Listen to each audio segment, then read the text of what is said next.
Well, howdy there. Here I am in Photoshop 2025. I have 3 images that I brought in to Photoshop by going up to File and opening them.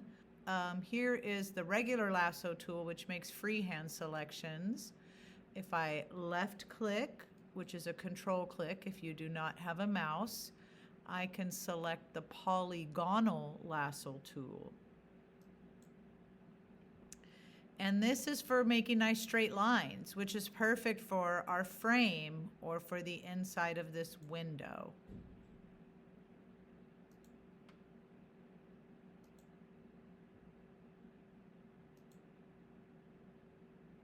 Because it makes nice straight lines.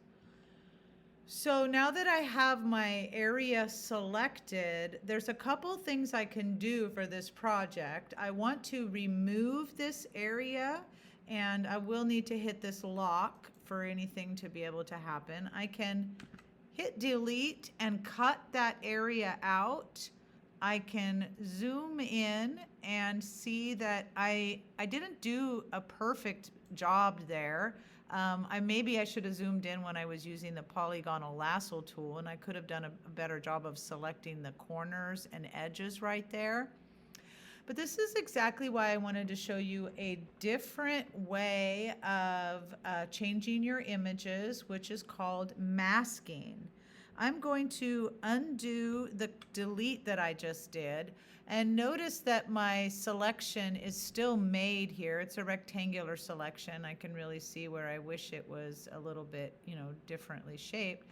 But instead of deleting that area, what I'm going to do is apply a layer mask. This little image right here of a circle on a rectangle is for applying a layer mask. And so I'm going to click on that, and it is going to, it applied a mask to the outside edges. So actually, let me do a Command Z on that and undo it, and go up to select and hit inverse, so that now I have everything else selected, and then I hit mask, and now I have the desired effect. Now it looks the same as when I deleted it, but on the image, but there's a major difference here. What I have done is, what it's done is it has applied a layer mask. And so what this is kind of like an overlay that goes over the image, and wherever the overlay is white, the image will be shown, and wherever the overlay is black, the image will be revealed. Well, what this allows me to do is modify the mask. It's not game over. And the way I modify this mask is by painting with black and white. So I'm going to use the polygonal lasso tool again, and I'm going to do a better selection. I'm going to go from that corner to that corner, and then, I'm going to go over here to this corner and bring it back together there. So notice that I have the thumbnail selected and not the actual image. I have the layer mask selected. And so I have currently black as my color. I'm going to take the paint bucket, and I'm just going to fill in this area with black. But notice how what it did was it revealed more of the image. I'll do the same thing here with the polygonal lasso tool. I guess I'll select right there and go down to right here, and then over to right there. If I hit enter, it'll cordon it off like so. Looks like I added it to the other piece. And then I can grab my paint bucket and I can fill that in with black. And what it does is it reveals. Let me do a Command D to deselect. And what I want to do is bring this back. I cut off too much of the window frame there. So grab my polygonal lasso tool and go from there straight across, down, over, hit enter. Oh, interesting selection I made there. But now what I'm going to do is grab that paint bucket tool. Instead of filling it in with black, which will reveal, I want to fill it in with white. See right here, black and white? If I hit the X key, it toggles them. And so notice I filled that in with white. So that's me showing you how to modify your mask. Make and modify a mask. I can do that here for this image, which I want to embed into the other image. I'll use my polygonal lasso tool. Go ahead and zoom in on the window where I want to work right there.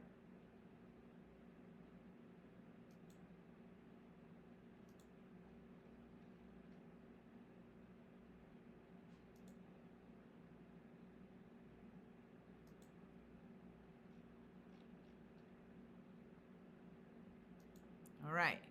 Now on this image, again, I'll have to click the lock here, and I can just hit delete and delete all that stuff, but then there'll be no going back. And so I'm actually gonna just leave this image as it is and go to the move tool. Let me zoom back out. And I'm gonna grab this image and drag it onto my first layer. Boop. Let me zoom out so I can see what's happening. All right, so there's the image. Oopie, I have both layers selected. So I have layer 1 selected, which means I can move layer 1. But I can't seem to, oh, it did let me grab it and then select it. Haha. All right, so what I want is for layer 1 to be underneath layer 0 so that it's behind it. And then my, I'll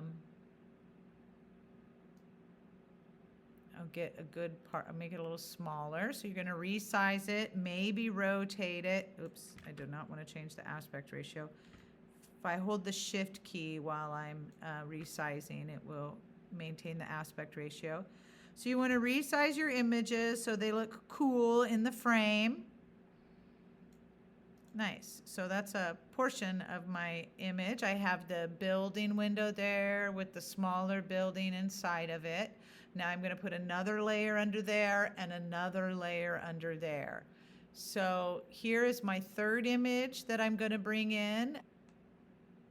And I'm gonna put one more image underneath there. Now this image, I am going to use the place embedded feature. This is how we get images into existing documents. So place embedded, go to my photos, and I had an image with, it actually has a frame that I thought I'd put in there.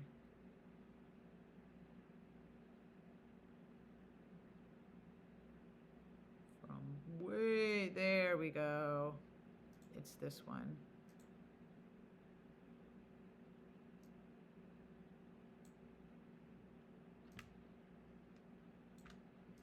Make it kind of the right size before I bring it below, and then bring it below, and then there it is. Ah, I keep squishing it.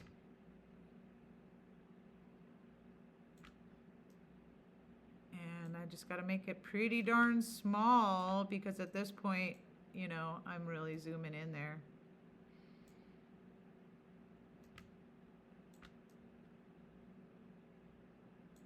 My curly mop. All right, I believe that's it.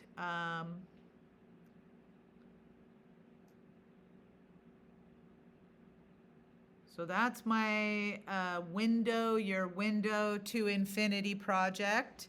Your guys will be much cooler because the frames are cool and the pictures will be of things you like, hopefully.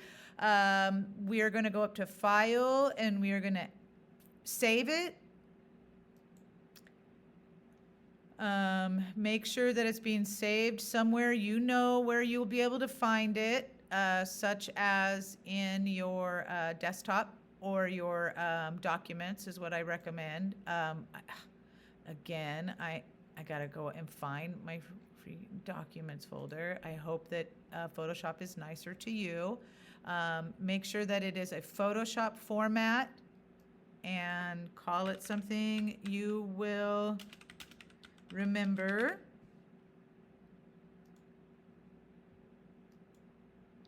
And this is just so you will have this document later for when you want to go back and fiddle around with it, add a new layer or whatever. So the Photoshop .psd file has been saved.